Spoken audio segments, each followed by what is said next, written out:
So this video is about the axles, AR60 axles for an SMT10.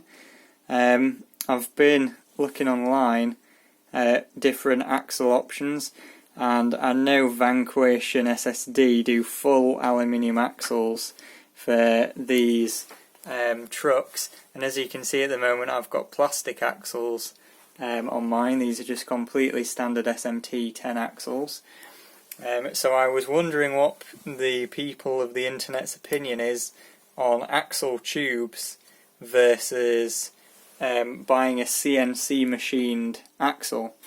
So the axle tubes are basically just steel inserts, and you basically just hammer them in to the plastic axles, and then you've basically got a steel tube inside your plastic tube, and then you put your drive shaft through that, and it makes the axle a lot stiffer and a lot stronger.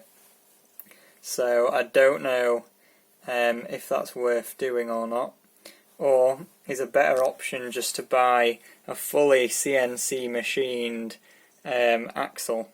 Now obviously the axle tubes are a lot cheaper, but you also have to buy new drive shafts, I believe, because I don't believe the stock ones fit through for some reason.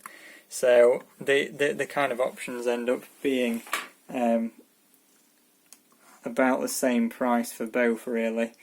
But the other thing is as well, when you have plastic axles with the tubes, if you scrape up the bottom of your casing here and here, like is probably going to happen, with a plastic one you can just replace it, whereas with the aluminium one, I probably want to get a skid plate or something, which is going to lower the ground clearance, because you don't really want your nice like £100 aluminium axle to get all scratched up.